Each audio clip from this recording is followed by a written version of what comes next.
What's up, everyone? This is Goldilocks, former TNA backstage interviewer, manager, and you're listening to TNA Cross the Line podcast. Thanks for being here. TNA Wrestling, Cross the Line.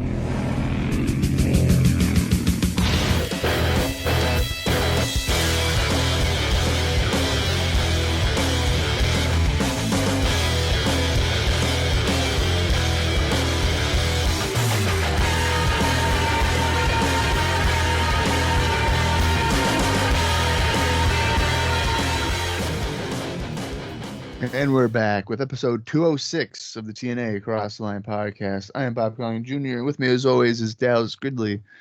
And Dallas, first off, Merry Christmas Eve. Merry Christmas Eve to you. Happy holidays. Wow, you're not very excited at all. We had a teaser of a Christmas gift at the end of last week's Impact, which also kind of started at Turning Point. Sting appears to be part of a little army of men, which would consist of Team 3D, Christian Cage, and Rhino, to potentially combat AMW, Jeff Jarrett, and Team Canada. He has not appeared yet, but at the closing of the episode, Cage, Team 3D, Rhino were out saying, "You ready for a war?" And guess whose music played? Fucking Sting. Mm-hmm. So Dallas, here on the Christmas Eve episode, is Sting gonna grace us with his presence? Oh. What a great question, right? I think that's they keep teasing it, but unfortunately, we've heard the rumors. I don't know if it's true. I literally read the notes for the next, 2 shows here, and I can't remember if it's even mentioned again. But the rumor was that he was going to potentially be on the New Year's Day special to sign the contract. Oh, yeah, you did say that. And I also should note Mountie Brown is part of Jarrett's crew now as well. Forgot to mention that. That's right, yeah. I don't know if that's accurate. I don't know if he's going to show up there or if they're going to hold it onto the new set of tapings, the first set of tapings of 2006, and then essentially be on the first full episode of Impact. Or are they really going to make us wait until Final Resolution to even see the man called Sting in the Impact Zone? I wouldn't honestly be surprised. If they are smart, he is not appearing on Impact before the pay-per-view. Yeah, I agree. There's no way. And the thing is, this is different, right? So Genesis, we had Christian Cage come. On Turning Point, we had the announcement, essentially, that Sting was coming. But once again, before those shows, there was no teases, nothing. And that was a lot of criticism, especially with Christian Cage specifically. They teased there's a big thing going on. Well, we are building for, I believe, correct me if I'm wrong, it's essentially 6 episodes of Impact, if you count the New Year's Day special, I think. And to build to Final Resolution, and that Sting's coming for 6 weeks, I mean, that's a lot better than what we've been kind of doing here recently. I'm all about a slow build. I love slow builds. It's good storytelling, and then there's a payoff to it. Now, when you were saying, would he be on the New Year's Day special in the next taping, I can't imagine doing the New Year's Day special just because I doubt you're going to get the full amount of eyes on that, because people are going to be watching the New Year's Day TV things. Right. And I think that's that's Clark a tricky and shit like that. Right, totally. Which is the tricky part of this. Obviously next week's episode is our New Year's Eve special. And I believe, we'll see if we talk about it again, but I believe the whole point was that was going to air between 8 and 9, if I'm remembering correctly. And then we're going to wait a few hours because there's Ultimate Fighter on or whatever UFC show. And then at midnight, we have a special coming out. And the rumor was they're going to do a countdown and there's going to do Sting signing, and there's going to be like the first match of 2006. We don't know what that is right now. But yeah, you're right. A lot of people aren't going to watch that. I mean, let's be real. Do you recall if you watched it? I absolutely did not. To my knowledge, I do not recall watching that. Yeah, there's no way I did. I don't remember that. I mean, in 2006, I mean, I was so young. To me, or Shark 2, even 2005, right? I was so young that I probably didn't even like realize it was on a different time. You know what I mean? Like it probably was just like, oh, it's not on when I would normally watch it or whatever. I don't even know how consistently I was watching. I have no idea. I wish I had better memory of it because it was either I was catching like replays or I was catching it live, but like not consistently. I don't know. It's really weird. Yeah, I'm pretty sure that because it would be Saturday night. It was like the Velocity time slot, so I would definitely catch it pretty regularly, especially in like 2006 and stuff like that. I'd be watching it, Right. quote unquote live, first run airing. Right. Some other things though that happened on our last episode that I think we should mention is, but one of Bob's all-time favorite cruiserweight wrestlers made their debut. Shannon Moore was seen up on the ramp holding a sign that says the X Division needs to get punked. That was during the Matt Bentley versus Alex Shelley match. We'll run down the card here in a minute as well. So that happened. Shannon Moore is arguably the least entertaining member of 3 Count. Wow. That is messed up. And people are going to be saying, Bob, there's Evan Courageous. Yeah. Well, yeah. Evan Courageous was so bad that he was actually kind of entertaining in the process. I mean, he had a storyline with Medusa, which was horrible, but as a result, entertaining. Shannon Moore provided nothing. Oh, there was a match in WWE. It was like I was on a SmackDown, and I can't fucking remember who it was against. Maybe Jamie Noble or something. And Shannon Moore looked real good. I was like, holy shit, this is like the best Shannon Moore match I've ever seen in my life. Maybe this guy's turned the corner. Maybe he's, figured it out. And then I've, continued reviewing all of 2002. And Shannon Moore just progressively got worse and worse. And I was like, what the fuck is going on? This is like the Mattitude era when he's a Mattitude follower or whatever. I don't know. I've not ever really been a fan of Shannon Moore, and now this fucking punk rock gimmick or whatever attitude. It's not gimmick because it's actually like him. So persona. Yeah, I don't know. It doesn't really click with me. When I was younger, and I remember seeing Ink, dude. Come on, fuck. Okay, we're not talking about Ink here. Okay, that's not what we're talking about.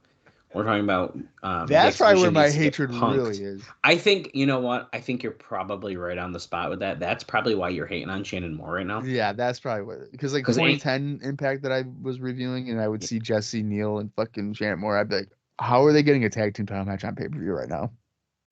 I think no way. I think you're being biased because of that. Because yeah, I am. When I was younger, and like, by the way, I was not like a huge Shannon Moore mark when I was a child by any means, but I remember seeing pictures of this like punk rock Shannon Moore like look on Impact with the sign on like the website and being like, yo, this dude looks wicked cool. And I think I've told the story before about, this is so silly. I used to like print out stuff, and I definitely remember printing out the X Division needs to get punk Shannon Moore picture. I printed that shit out on the home computer. For what? I don't know. It's just like, I guess that's like what I used to do when I wanted to like save something. So it was like, I remember when Kane got unmasked on Raw, I printed out. I like printed out the picture because the only picture I could find was like 2 inches big, maybe. I don't even think they had that. I don't even think they had that on the WWE website. It was. I could not find it. I remember. I spent days. Yeah. Trying to find, because I missed it. I fell asleep. Oh, I watched it. And then I was like, I need to like remember this. Yeah. So I tried to find it on like the school computer the next day. And I was like, WWE.com. And they're like, yeah, fuck you. There's no picture of him. Yeah. So we Google it or whatever. And then, yeah, you're right. There was like literally it was this to big, the dude. upper left corner is like what Yes. would load up. And I was like, how the fuck? Yeah. This is so stupid. So I think I used to do that instead of like saving pictures to my computer. I think I would print stuff out and like put it in a folder and be like, this is Right. like my wrestling stuff. But I remember doing it with this. Shannon Moore holding the sign, Activision. I vividly remember doing it, and I don't know why. I have no reason.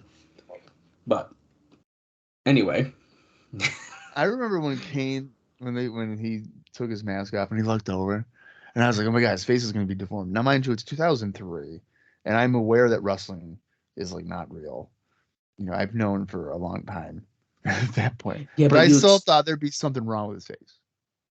Yeah. And it was fucking makeup. Dude, they put the makeup, but see, it was so like quick. If you're young enough, you're like, oh my god, he's burned, and then it's like, but then the more you see it, you're like, oh, that's so bad. Yeah, that's just makeup that was running down his face because he was sweating. Exactly, dude. And then his fucking hair is like, that's a horrible haircut. Oh my god, it's so stupid. Yeah, but then like the next week or whatever. And I know I'm going off on that TNA stuff, but who cares? I watched it, and like he's all chained up and bald, and he's got a towel over his head. I'm like, this guy didn't commit murder. He just got his mask taken off. What are we doing? Wait, that's such a good point. You don't really think about that part, huh? He didn't become some like insane asylum guy like the next week. Like what? That was pretty. I mean, that was a pretty good. I don't know. That was pretty. I that think might they be did pretty the well. best Kane run. Yes, I Like think it is. Dude. That might be like the best. I mean, he does some crazy shit. Like he legit tortures Shane McMahon and stuff. Yeah, he fucking lit JR on fire. He tombstone lit up. Oh, like holy shit, man. Yeah, that's good stuff. And they didn't put the title on him. Fuck you. Speaking of good stuff, we had another debut. Dave Hebner, for some reason, was scouting several matches. It is noted in the Observer that apparently Earl Hebner is also going to be coming in. But it was very, very clear that this was Dave Hebner, and Mike Tenay was trying to be like, which one is it? But it was very, very clear because for some reason Dave's head is bigger. So you could very much tell that it was Dave Hebner. And Dave also said, Dave Meltzer says, unless they have a brilliant idea, I don't think they do. This is so bad. So essentially, he says that I think that the deal is Dave Hebner is going to be running shows in Virginia in a promotion backed by auto racer Hermie Sadler. So we remember him, who did have a few matches here, and they're going to be using TNA talent.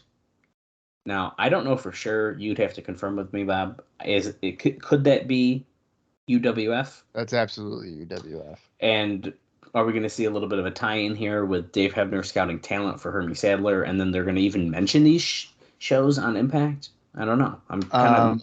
I don't know if there is going to be any type of direct mention of UWF.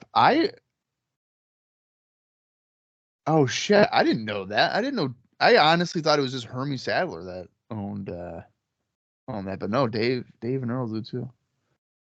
Oh yeah, look at that. It says right there. Well, there's our connection. Now, see, in hindsight, knowing all this stuff, that makes it a little bit more interesting of like why Dave Hebner was here.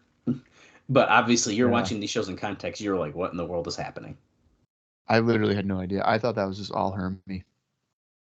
Yeah, that's kind of cool. Well, the more you know. Right. And then let's finally, before we get into some new stuff here, let's just run down the card quick of what happened. And then we'll talk about some new news, and then I'm sure we have notes to talk about during the show. Yes, we did. You mention? Oh, go ahead. First up, we saw Samoa Joe defeat Jay Lethal in his TNA debut, 3 minutes, 34 seconds. Yeah, pretty cool to see young ass Jay Lethal. I was just going to say a very young Jay Lethal. Yeah, it's crazy. Alex Shelley defeated Matt Bentley, 3 minutes, 50 seconds. Rhino defeated Joe Doring in 1 minute, 48 seconds.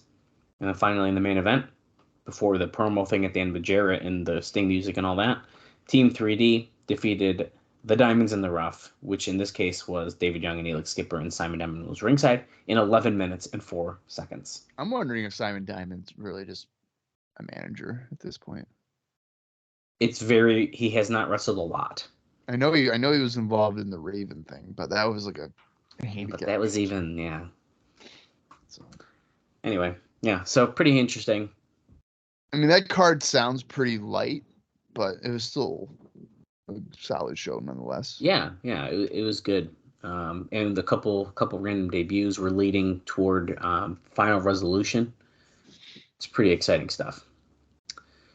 So let's talk about just a few notes. I don't have a lot here before the show, and really there's not a ton during the show either. We actually get, and I'll just tell you right now, we have a light couple weeks of notes, which is, I'm honestly not going to complain. We get to enjoy these shows a little bit more. To start off, Bob, we talked recently about Samoa Joe apparently being unhappy about Sting's, the money that Sting's making. And it was reported that he was one of the people who was very upset that Sting was making $500,000. And I'm just triple checking my notes here. Yeah, so we have an update on the situation that I scrolled too far, and now I have to go back to it. Okay, this is from Brian Alvarez. Some notes on the Samoa Joe situation. Joe was on the PPH radio show last week. Zach Arnold posted a note shortly thereafter, in which read in part, quote, "In regards to reports this week, the Wrestling Observer and Figure 4 Weekly regarding Samoa Joe and TNA, Joe is denying the validity of the reports." And this is, of course, about him being upset about Sting and TNA. He's also renegotiating a new deal with TNA as we speak. Already? I guess so. Maybe he had a short-term deal, and it's time to step it up. Maybe. Would they expect him to be like, yeah, I am pissed about Sting making more money? No, that's not going to happen. Yeah. We'll get out of here. And Alvarez says he hasn't heard the interview as of press time, but if Joe denied being upset about Sting's $500,000 deal, well, what else could he say? And he kind of talks a little bit more about it. And now he goes on to reiterate that nobody made anything up. Joe has since claimed that he asked for a raise at the last set of tapings, and they said yes, and that everything is fine. And for all he knows, as of today, or as of this posting, that is the case. So it kind of, I think, got blown out of proportion the way it was reported, but everything's fine. Joe's just getting a new deal, and there you go. So that is kind of interesting to me that this guy has been here since June. So let's say 6 months. Yep. Asks for a raise and gets it. That's a dangerous precedent to set. Well, I think it is, but I also think that Joe has certainly proven himself here. Oh, absolutely. No, I agree. And the fans immediately gripped onto him. He's got some leverage too. And I think TNA saw that. I mean, how can you not? Yeah. I mean, I'm sure TNA's these contracts are probably year to year. I mean, there's no way that they're locking up Samoa Joe for hey, here's 5 years, whatever. Then it's got to be renewals every year, right? And unless you're like AJ or something, right? AMW maybe. So Spike TV has sent out a press release this past weekend to hype up this New Year's Eve or New Year's Day special. I will say, well, that doesn't say this. It doesn't spoil the match, I don't think. Okay, it does not spoil the match. So we can, but this was released before it happened anyway. So even if it did, then I think that it's fine. Anyways, believe it or not, Spike TV sent out a press release this past weekend to hype up the New Year's Eve deal. Quote, "This double dose of TNA action starts off at 8 p.m. Eastern on New Year's Eve with a primetime showing of Impact. NWA World Champion Jeff Jarrett will team up with the Alpha Male Monty Brown for some tag team action. The Ruthless X Division Champion Samoa Joe will be in action. And in the main event, I guess it's kind of our main event for our next episode, Bob. Yeah. So if it's a spoiler, sorry guys, but I'm just reading the notes here. And in the main event, the phenomenal AJ Styles will battle one half of the NWA Tag Team Champions, Cowboy James Storm. And he's also being noted that we will be reliving some of the most impactful moments of the year with a special look back at TNA in 2005. And they kind of talk about some of those moments that we're going to see, but we're going to watch that show next week. And well, we'll be seeing them. And then, of course, at midnight, kick off the new year. It's Christian Cage. He's going to help us kick off the new year and witness the official announcement that will change the face of TNA Wrestling in 2006. Oh, fuck. And so they'll have, okay, so that to me is telling me they're going to announce Sting is signed, but maybe Sting not necessarily show up. That's what I'm thinking. And then also the very first match of wrestling in 2006, a championship will be decided, it says. Make your resolution now to start your new year right with the intense action that only TNA can deliver. So, pretty interesting. Well, yeah, and one of those things too is like the Jarrett Mounty Brown match, so that they don't say who they're wrestling. So that probably means they're just gonna beat people up, like enhancement. That's what it sounds like, right? Yeah. Yep. A championship will be decided. I like if the way Jeff that's worded. Jarrett is on the special, I'm gonna freaking bash something. He's the first match of 2006. Yeah. Well, his ego. He's got to be something he's got to do. Of course.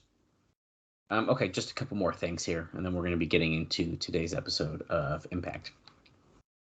And I scrolled too far again. I keep doing this. TNA's Turning Point pay-per-view on December 11th looks to have done about 35,000 buys based on early estimates. As figured here, it was up 80% from the very disappointing numbers pulled by Genesis, and will end up about the same level as Bound for Glory. They still aren't showing any growth from that level they hit when they first started on FSN more than a year ago, but a second number like November number would have been cause for some major concern. So, we're up again, so that's not a bad thing. That's not bad. 35,000 for Turning Point? That's not bad. Right. For TNA. Yeah. TNA got another round of publicity over the AJ Praninsky stuff because he just signed a new 3-year contract for $15 million total with the term with the White Sox. In virtually all of the stories in the Chicago media, they noted his recent participation in TNA, and he talked at the press conference about wrestling. He said, quote, "I don't think the White Sox put a no wrestling clause in my contract, so I'm good there. I'm 1-0 as a wrestler. Don't forget that." So he's kind of doing. Yeah, but he didn't wrestle. Hey man, he's 1-0. He was a manager. 1-0.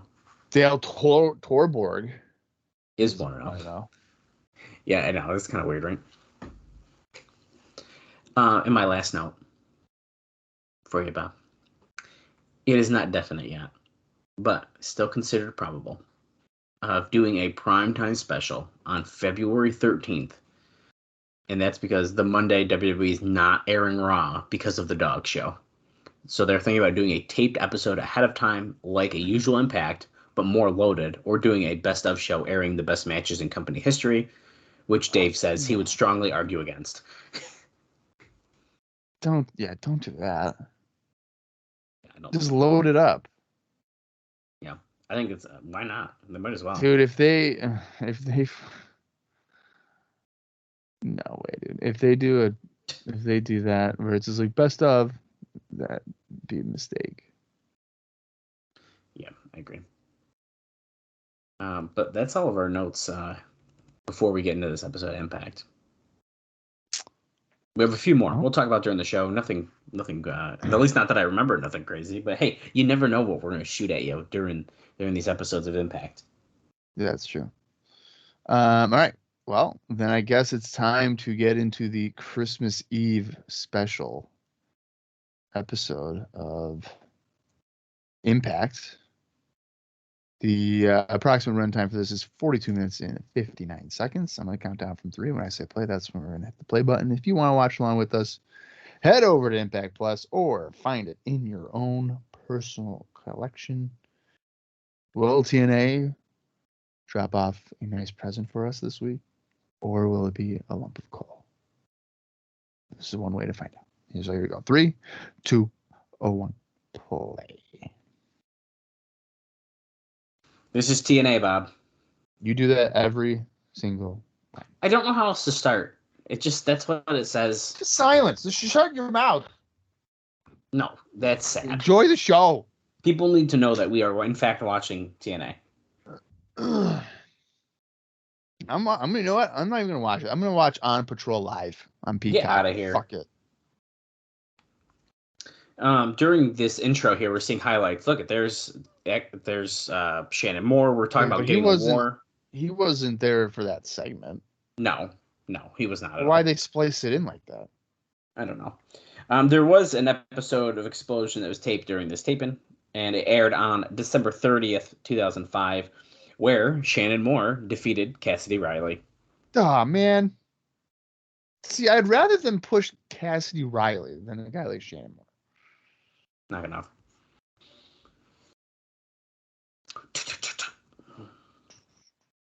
This is such a better opening. Dude, this opening is so good.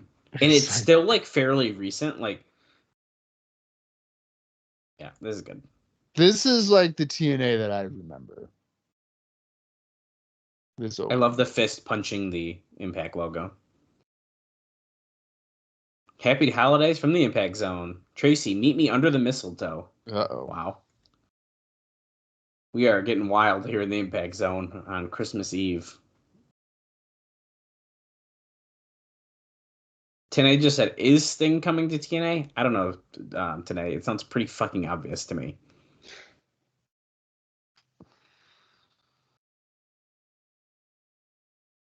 Oh boy, dude. Santa Claus is here, and Tracy, Santa's little helper. Is that Matt Bentley?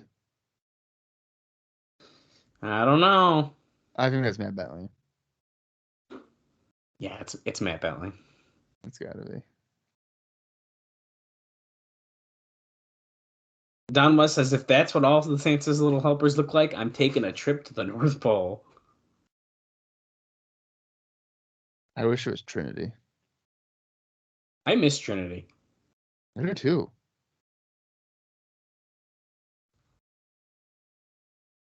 Oh, of course, she's got a candy cane. Yeah, she's got to be sucking on a candy cane. And then she's got to jump. You shouldn't be jumping with a candy cane in your mouth. You choke. Santa dropped his hat, dude.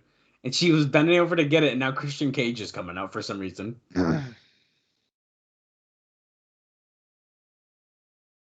Interrupted. They didn't even say anything.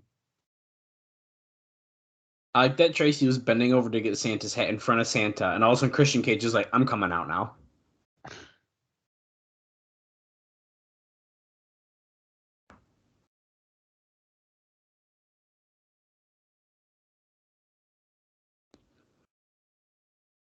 Yeah, the championship committee took notice of Christian Cage beating Bobby Roode.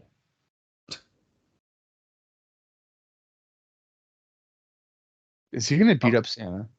Wait, he said, I got to get right to it. I know you're busy. And I know... Oh, he's fighting Chris Harris tonight. Oh. He said, I know you're busy. I'm busy, and so are you. To Santa Claus. Did you forget where I live or something? It's not Christmas yet. I was just going to say. Oh, he's going to become the World Heavyweight Champion.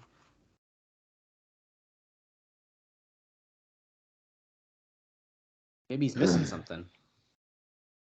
Maybe he doesn't look the part.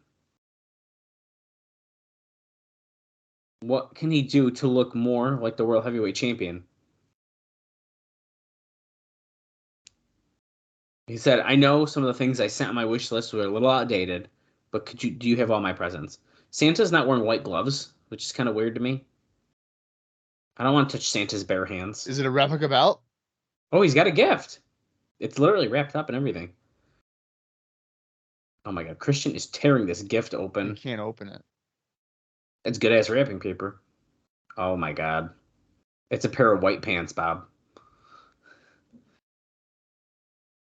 Like Jeff Jarrett, he wears white pants all the time. Pants. That's so funny. Oh my god. White pants, just like Jeff Jarrett wears. You can't knock the white pants, man. Where did you find these in 1985? He's putting him over his current What pants, which is even What are we funnier. doing? I think he should have just taken his pants off in the middle of the ring and Yeah, I feel like he wasn't gonna do that. no, but his other jeans are big enough. How's he gonna get these on? Oh, he stopped and he's looking at. What did you just say? Nice poles? Nice Oh, globes. globes. Wow, he actually got them on. I'm pretty impressed. See, but he doesn't look bad in the white pants. No, he doesn't. They're knocking white pants, and people look good in white pants, dude. Those are probably his actual white pants. Now, only if I had a catchy slogan, a catchphrase to connect with the people. Cause that's He's got a how shirt. Oh, is it a new shirt you can buy at TNA merch? TNA shop? Oh yeah, it is. Oh, don't piss me off. That's a WWF shirt. Yeah, it's literally. Oh my god, he put the he's glasses. dressing up as Jeff Jarrett. It's got the WWF logo on it and everything, dude. Like that's a Yeah, legit. Look, don't piss me off. And he's got the wig on, which looks like Jarrett's hair. Wow, that's money, And he's got like the construction glasses on too. dude. They're chanting double C instead of double J. That's actually really funny, and I never thought about that.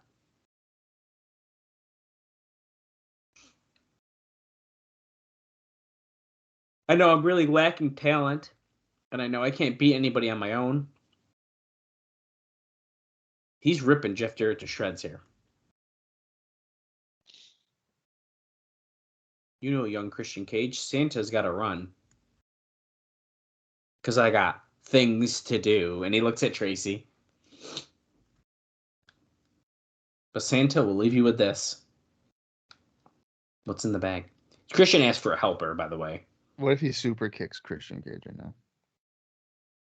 It's not Matt Bentley, so. Oh my god. It's a little tiny guitar. A miniature guitar.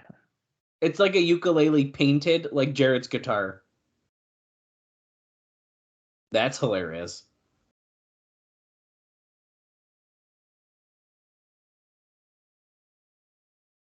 He goes, actually, I got a question.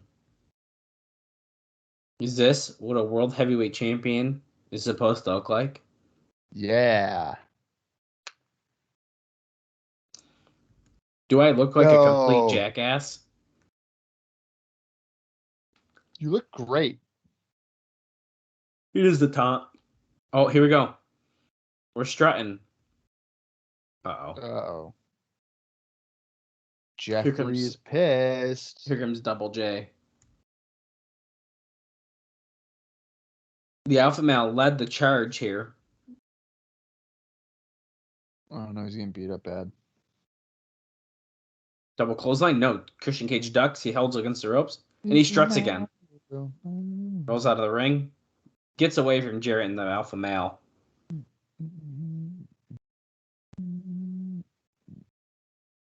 Oh my god.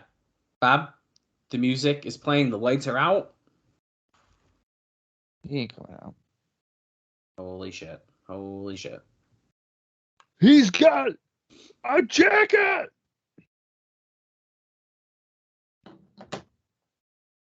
Nothing. Yeah, Christian Cage versus Chris Harris is the main event tonight.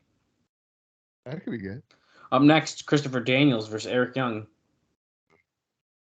Well, Bob, speaking of Sting, it's being reported that he may end up making his first TV appearance at the January 3rd tapings. So there's that. We'll see. We just talked about, hopefully that is not the case, but... Yeah, I'm hoping not. Shane Douglas is interviewing Christopher Daniels here. Look at the bottom of the screen, Bob. Next Saturday, 8 p.m. New Year's Eve special.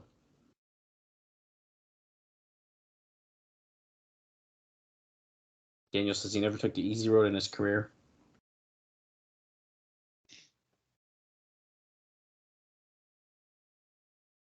One battle behind me and 1,000 more to go.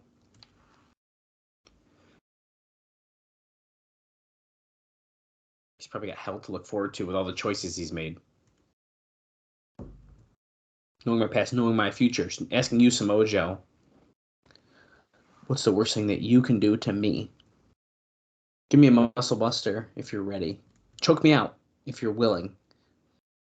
Reach into my chest and tear out my heart if you're able. Because at Final Resolution, I will take the things that matter most to you and I will shatter them all. He's going to end his winning streak. He's going to take back the X Division title. And that is gospel. Okay, there you go, dude. Bad promo. No, I think that might be our first time hearing about this official match now. Christopher Daniels, Samoa Joe, Final Resolution. Here comes Eric Young with Scott D'Amore. If you notice, Eric Young is afraid of his own pyro now. Yeah.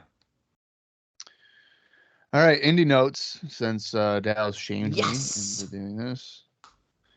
I do got to say, on Twitter, we did get some people who were upset that you didn't want to do them last week. So that's not even true because that episode isn't released yet when we Bob. So December 16th at Pro Wrestling Grill's astonishing Xmas, Chris Sabin, Frankie Kazarian, Rocky Romero, and TJ Perkins defeated Alex Kozlov, B-Boy, Christopher Daniels, and Petey Williams. And then the next night on December 17th at Final Battle, Jay Lethal won a 4-corner survival over BJ Whitmer, Christopher Daniels, and Samoa Joe. That is a pretty big win for Mr. Jay Lethal. Wow. Since this is an X Division match here, because Daniel's involved, I'm going to just give you a couple notes relating to X Division stars that I don't think we're seeing on today's show. Are we, you're classifying Eric Young as X Division? Strictly because Daniel's in this match, I am. Okay, so if it was Daniels against Abyss, we're going to say X Division because of Daniels? I'd say, well, since Daniels is in this and he's in the X Division, I'm going to tell you some X Division notes. Okay. Actually, oh, fuck you, dude. It is X Division because here comes Alex Shelley. Yeah, but he's got a camera. He's just filming. Yeah, but this is perfect because my first note is about Alex Shelley. Because he was interviewed on IWRWrestling.com. And really, the most interesting thing that he has to say here, well, hold on, I'll rewind because he does actually talk a little bit of other things I'm seeing again here, but he gets asked how working for TNA on television is different from working indies. And here's Shannon Moore, the Prince of Punk. He says, on the indies, fans come to see action up close and personal. On TV, you're being broadcast all over the world.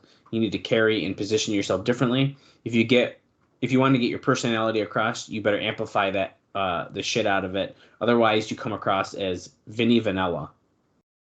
And then he's also asked, what do you do with all those videotapes each week?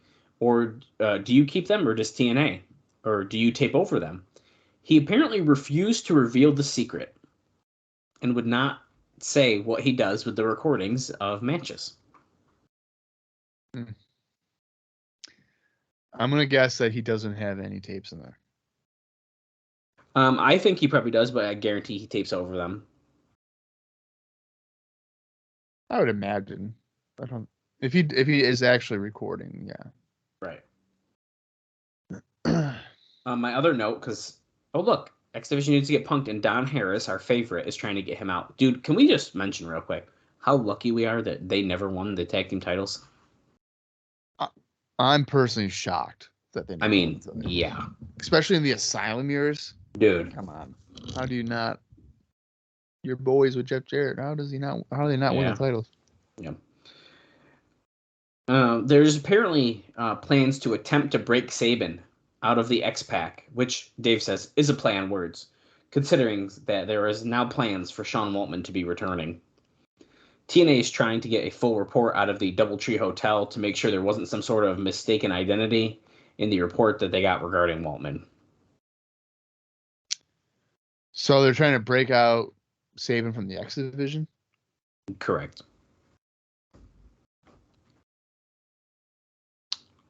They're mentioning our special time slot next week again.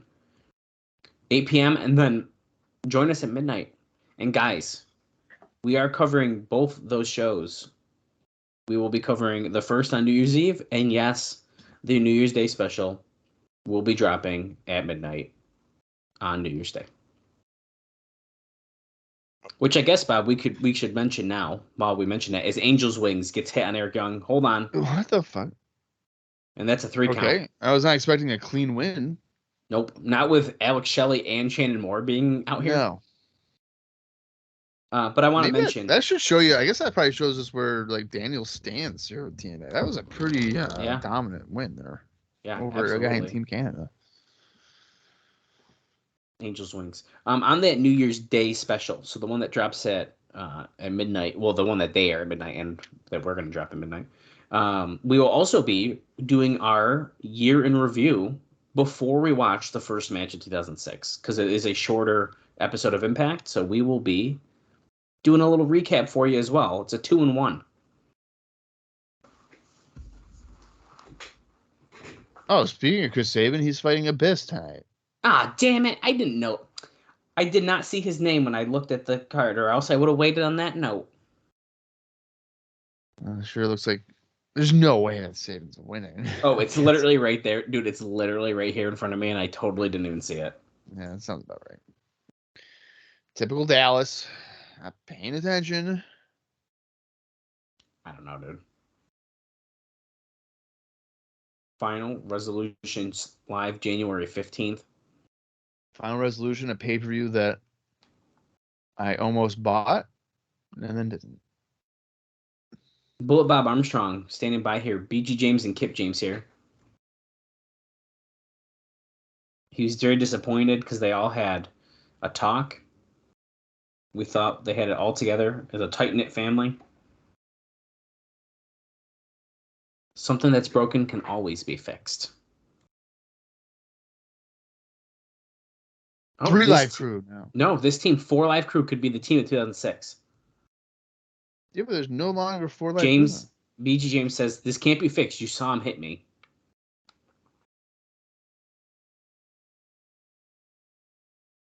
I separated you and your brothers from fighting each other. But in the end, weren't you family? Oh, Conan is not here, but truth is, he thinks that Killings will listen to him. Take it easy for just a little while. Go get coffee or something. He's going to talk the truth.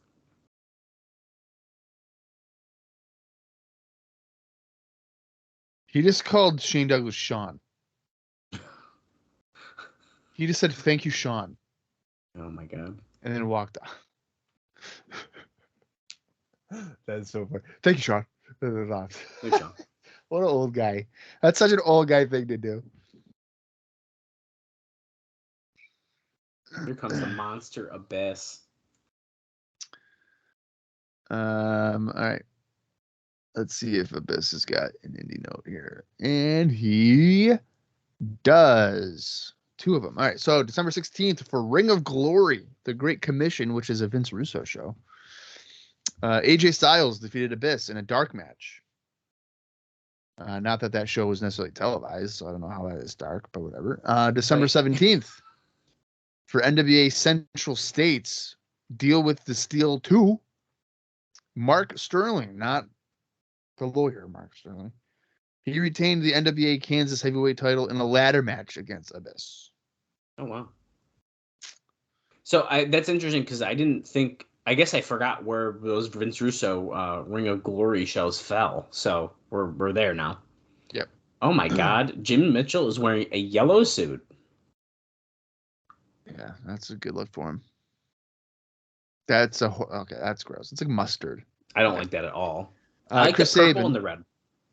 Yeah, Chris Sabin on December 17th wrestled Jimmy Jacobs for the IWA Mid-South Heavyweight Championship at IWA Mid-South's Big Ass Christmas Bash. And he won, but by disqualification. Which is kind of funny because IWA Mid-South historically does not have disqualifications. But apparently they do now. So. Bob, I don't want to be that guy. What? You said Ring of Glory was not televised, but you could buy the DVD on Amazon right now for $11.99. Right. So when I say televised, I mean like on television. Like actual television? Yeah, it was probably recorded. for like a DVD release, but it's not on Well, so pay-per-view. now I don't know. Well, they had 2 shows, so we can figure out real easy which one it is. Okay, it's this one. I'm looking quickly here down the card. Yeah, so if you notice, I don't know if you probably don't have the card in front of you, but I don't. just some other matches that happened that you will mention at some point. Elix Skipper and David Young had a dark match. AJ Styles and Abyss did, and then Jarrett and BG James also did. And I want to point out they're all TNA stars in the dark match. Right. That is because we've heard recently that you essentially can't put TNA guys on your pay-per-view or your DVD release.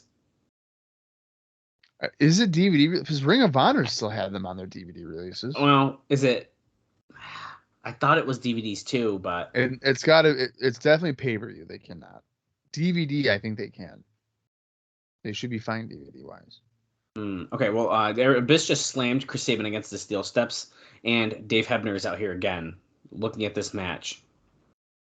TNA goes, is he on the payroll? He is wearing a TNA Impact shirt. Doubleheader next Saturday, Bob.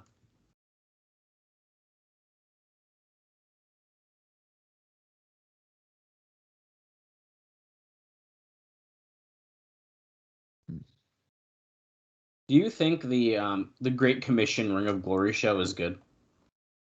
I'm gonna say no. Is there like a guy playing the devil on it or no? I don't know. Oh. I thought maybe there'd be like a wrestler's name. But now I'm wondering if it'd make a really good bonus episode or not. I'm not fucking watching that. Okay. I guess you'll have to ride solo on that. You're serious? I watch no Ring of Glory. You know damn well Glenn Gilbert's on those shows. Let me check again. Abyss is beaten down on Sabin. And, of course, he's very taped up still because this is the taping still after the Barbed Wire Massacre match. A neck vice. Yeah, Glenn Gilbert's on this show. Yeah, fucking course he is. You want to know? Mike Sanders? Yeah. Of course he is. You want to know the card? Yeah, go ahead. As Abyss is continually beating down on Chris Sabin here. Goes for a big boot. Sabin, Insiguri. Hold on, Sabin might be making a comeback here. He might win.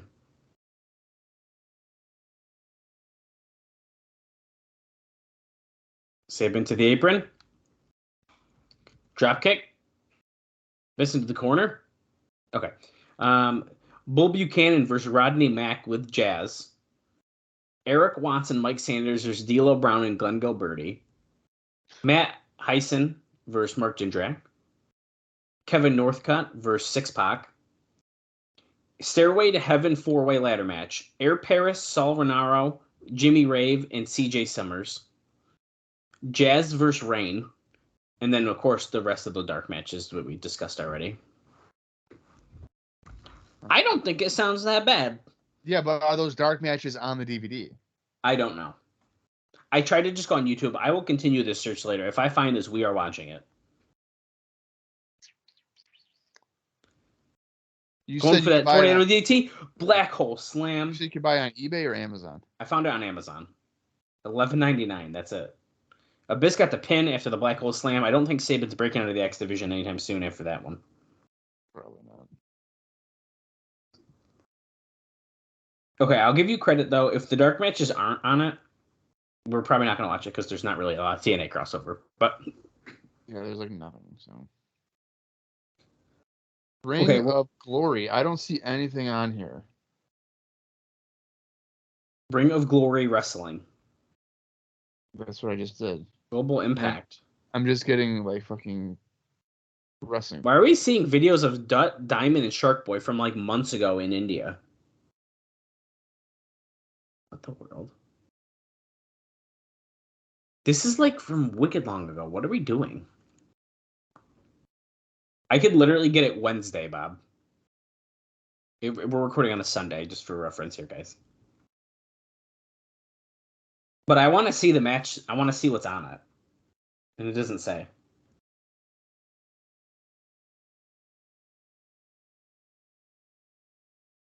Someone in 2016 left a review. Damn horrible, 1 star. Wow, just wow, trash.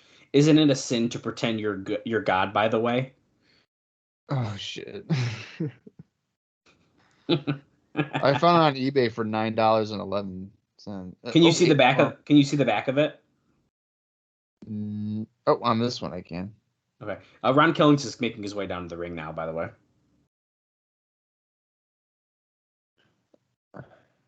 Oh, look at this.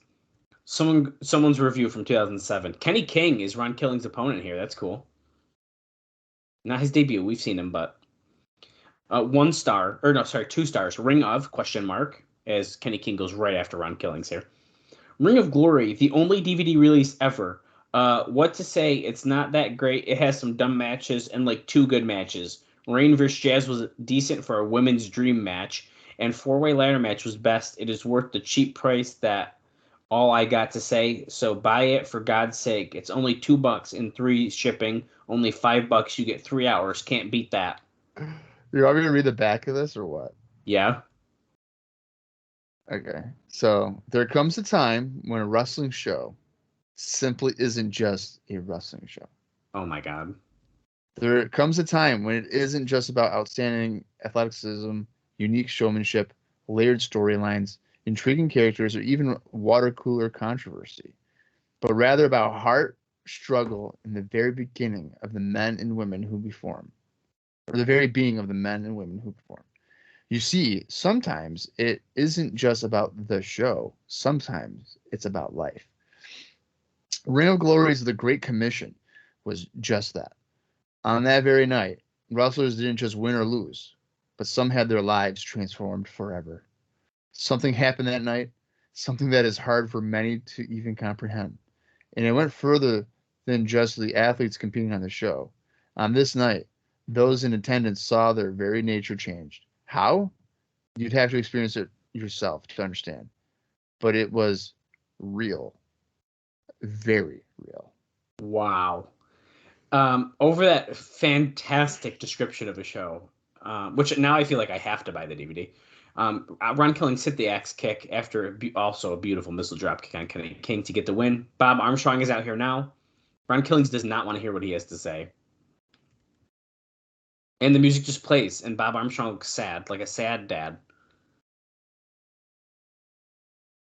Oh, and Bob Armstrong just walks away.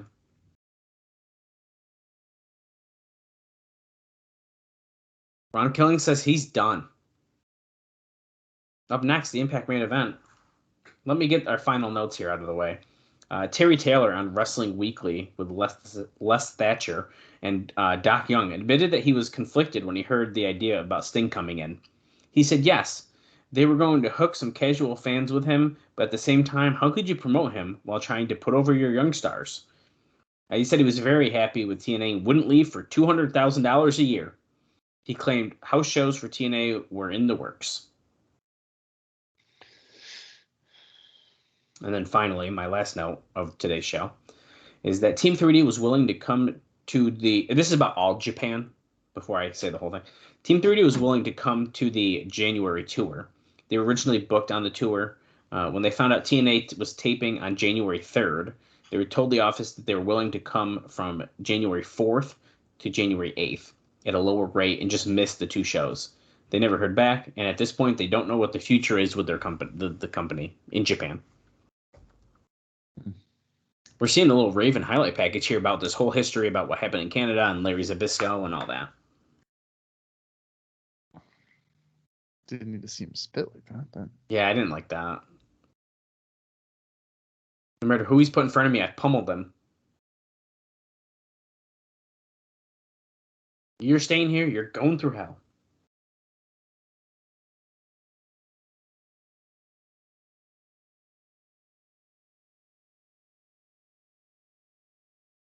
Emotionally, it hurts a lot, but the physical part doesn't bother him.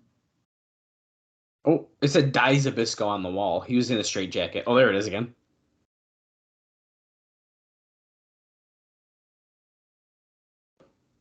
Oh, they're talking about the girlfriend thing again. What the fuck? Every time the girlfriend is mentioned, Raven goes crazy. Who is the girlfriend, Bob? I don't think we're ever going to know. I don't think so either. So it is written, so it shall come to pass.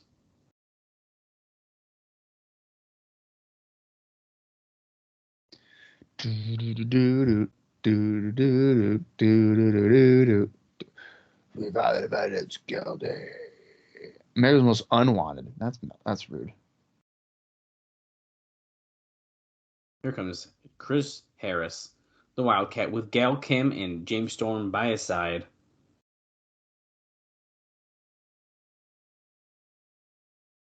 Looking like an absolute superstar. Oh, he's going right down west. Beat him up, Chris.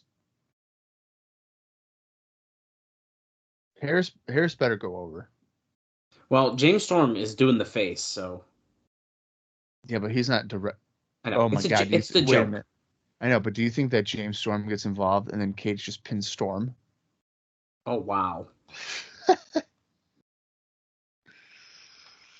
would be funny. I would do that if I was the booker. I'd be like, Storm, you're taking the fall, even though you're not in it. And then this guy makes fun of fucking Jeff Jarrett, and look what he's wearing. Well, yeah.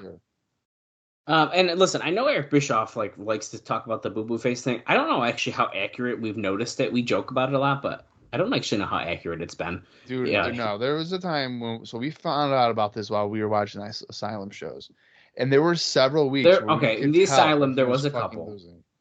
Yeah. I doubt that he would have a boo-boo face for a match that he's not directly involved. It was a joke. I know, but I'm just saying. I doubt. But if he did, it'd be pretty funny. It would be maybe the funniest thing I've ever heard in my life.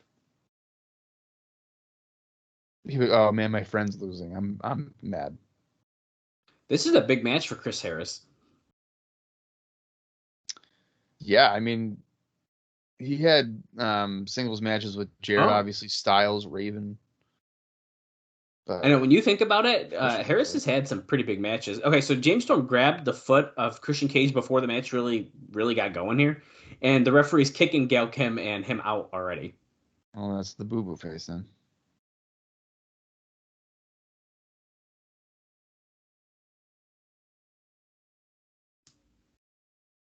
Come on, Harris.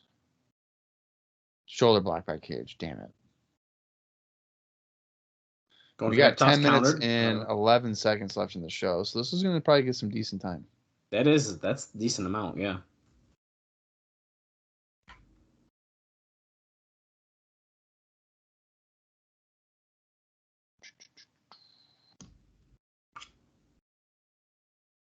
Get her. Oh, nice clothesline by Harris. Sorry about your... Well, I thought Gail Kim was kicked out too, but it looks like just James Storm got kicked out. Yeah, I thought it was just Storm because he's the only one that got involved. Well, yeah, but I feel like then you don't want to risk it. You just get rid of them all. No, because then you're just assuming that she's going to get involved. That opens up to potential lawsuits and filing a protest. 1, 2. Harris with a 2 count after a double axe handle.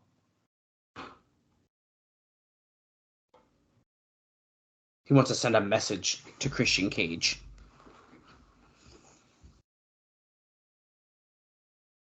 Going for a suplex here. Stalling vertical suplex by Harris. And delay down. Season's greetings from TNA Wrestling, Janae is saying. Look at that handlebar mustache. That's a heel, dude. You gotta boo a guy with a handlebar mustache. I feel like there's very few people who can pull off a handlebar mustache. Chris Harris can pull it off. I agree with that. Especially when he's got his whole gear on coming out, he looks like a badass. He looks like a fucking badass. When he's got the handcuffs and everything, it's like, oh my God, the handcuffs, this guy's gonna fucking kick my ass. Little left arm lariat, goes for a cover. Christian Cage kicks out. Rudy Charles is like, sorry, dude.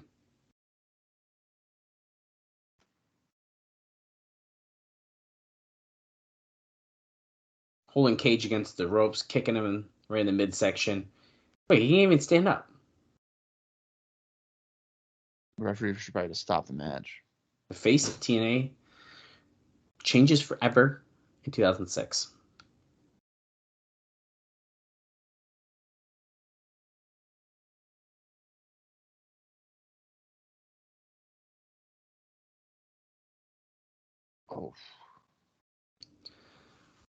Oh, look at Gail Kim getting involved after Christian Cage was dropped on that middle rope. She was choking him while the referee's back was turned. Oh, yes. The Jackie Gata situation. Don West wants answers to that, and so do I. Have we mentioned about her Twitter thing on here? No. You know, I don't remember if we mentioned it on last week's episode or not. We might have. Talk about fucking cocaine or crack or whatever. Holy shit. I don't know. Yeah, I mean, we don't know. We don't know. Alleged here. We're speculating. But so we just recently saw the debut of Jackie Gata. And then we see this video of her selling ring gear. And I was stunned. I sent it to Bob, and I was just like, you couldn't even tell. And someone on Twitter was like, if you were going to give me $1 million to say who this was, I would have never guessed it was Jackie Gata. Yeah, I know. That's... Yeah, so... the video is her claiming that 2 skirts that she had, one was on TV and one was just house shows, live events, but she's selling them. But she's acting so erratic and she looks dreadful that she probably needs money for fucking crystal meth or something. Well, the thing I don't like about when people are in a bad spot in their life is like someone is helping them exploit the issues here instead of helping them. Yeah. Like she needs help. She doesn't need someone to take videos and post them on the internet to be like, hey, I'm posting. I'm selling stuff. Like help her. Yeah. Frog splash by Christian Cage here. He missed. Chris Harris went for the cover, and Cage kicks out. So, anyways, my short version is that I hope Jackie Gata gets some help because I was really surprised. Yeah, and I hope that she sells the ring gear. The what? The ring gear that she was. It was on eBay, dude. I mean, I found the listings. It was on eBay. Oh, and there was actually. And there was images of her wearing it. I mean, it's legit. It is definitely her gear. Yeah, but is Jackie Gata in that state gonna actually like go to the post office, ship it out? If someone's helping her to, I don't know. Anyways, Chris Harris has the handcuffs wrapped around his knuckles, goes for it. Christian Cage ducks. That was after, by the way. Christian Cage hits a reverse DDT. That was after he countered the Unprettier. Oh, she's got a bunch of stuff. Yeah. The referee just saw the knuckles.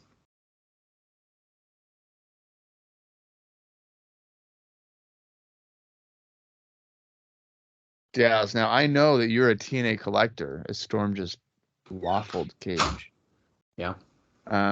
She is selling her bra. No. What? I'm not buying that. I'm just saying she's selling her bra that was like on that TNA poster thing that you have. She's not in a bra on that. What are you talking about? Show me the picture. Hang on a minute. I gotta find it again. Okay. Went for a cover there. It looks like Storm. That is not the poster I have, but that is a very famous TNA. I know what that image is. That's okay. Well, then you can buy it. I'm not buying the bra. It's only unless it's the bra from this Jarrett angle. I don't want it. It's only $227.39. No. Catatonic. Oh God, they have the video of her on this eBay thing. Well, they're trying to show it's her, but Catatonic countered Unprettier. Storm up on the apron. Why is the referee keeping him out here? Oh my God, Harris just got thrown into the crotch of James Storm. Unprettier rolls him over. 3.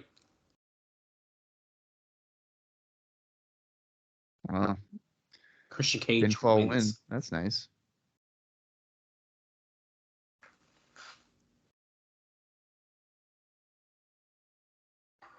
Jarrett goes right after Christian Cage here.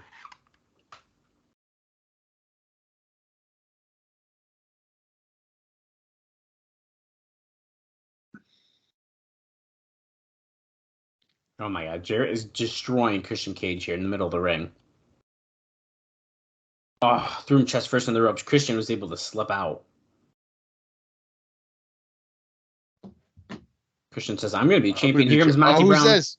No, Monty Brown. Oh, right from behind.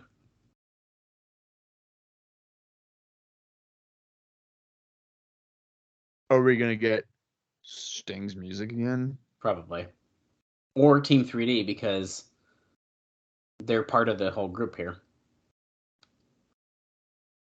And if Jarrett and Monty Brown could fight Team 3D next week, that's a pretty big New Year's Eve match. Yeah, well, we're probably wishing for that, but that's probably not going to happen. It's probably going to be like, Buck Quartermain and Lex Levette. I know.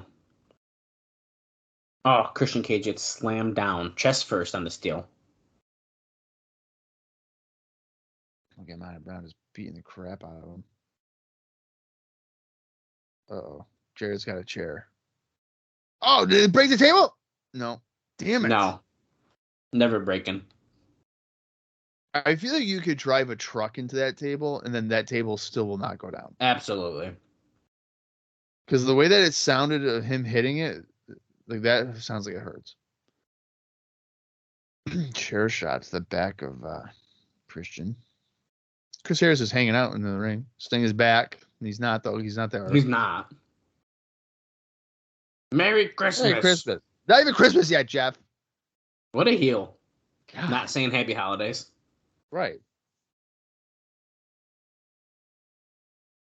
Where is Team 3D right now? I hope Oh my God. for Sting's music hits. Oh, Holy shit. America's Most Wanted Irish whipped Christian Cage so that Monty Brown could hit the pounce, and he flew almost into Galchem. Christian has no friends. This is what this proves. Mm-hmm. And you know what's next. Uh-oh. The most Look devastating at that title. In it. The stroke on the belt, and he's dead.